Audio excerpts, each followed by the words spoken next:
I have to give to this because this is not I'm speaking. This is the people who want to tell the world what they want to tell. North Korea is an unimaginable country. There is only one channel on TV. There is no internet. We aren't free to sing, say, wear, or think what we want. North Korea is the only country in the world that executes people for making unauthorized international phone calls. North Koreans are being terrorized today. When I was growing up in North Korea, I never saw anything about love stories between men and women. No books, no songs, no press, no movies about love stories.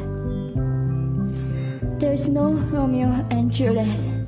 Every story was propaganda to brainwashes about the Kim dictators.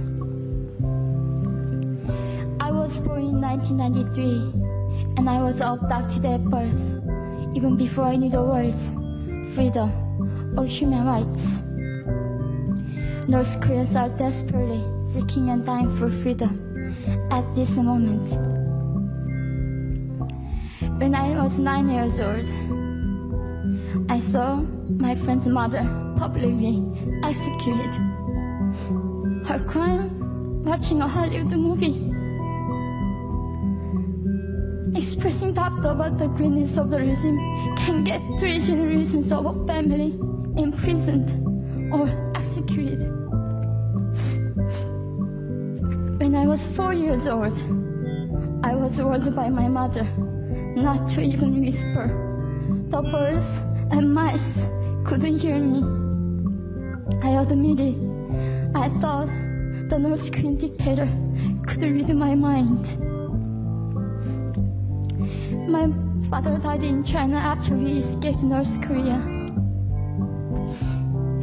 and I had to bury him at 3 a.m. in secret. I was 14 years old. I couldn't even cry. I was afraid to be sent back to North Korea. The day I escaped North Korea, I saw my mother raped. The rapist was a Chinese broker. He targeted me. I was 13 years old. There is a saying in North Korea: women are weak, but mothers are strong. My mother allowed herself to be raped in order to protect me. North Korean refugees, about 300,000, are vulnerable in China. 70% of North Korean and teenage girls are being victimized, sometimes sold for as little as $200. We walked across the Gobi Desert, following a compass. When they stopped working, we followed the stars to freedom. I felt only the stars were with us. Mongolia was our freedom moment. Death or dignity. Armed with knives, we were prepared to kill ourselves if we were going to be sent back to North Korea. We wanted to live as humans.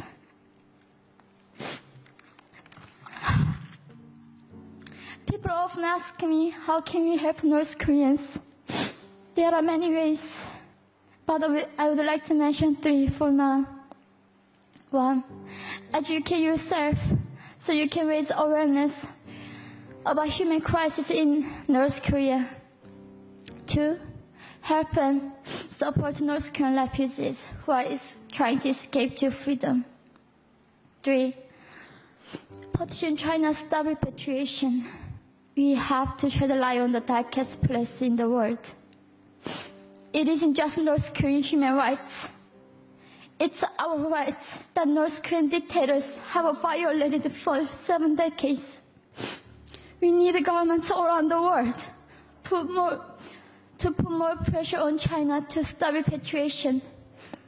In particular, Chinese delegates of One Young World can play a part by speaking up.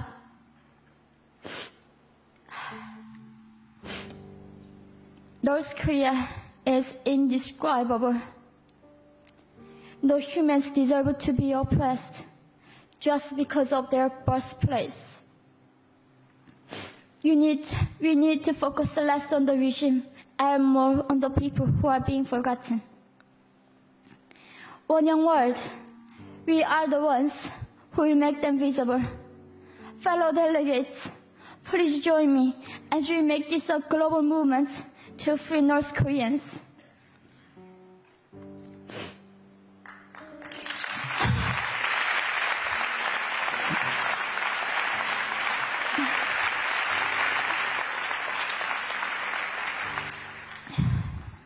When I was crossing the Gobi Desert, scared of dying, I thought nobody in this world cared. It seemed that only the stars were with me. But you have listened to my story. You have cared. Thank you very much.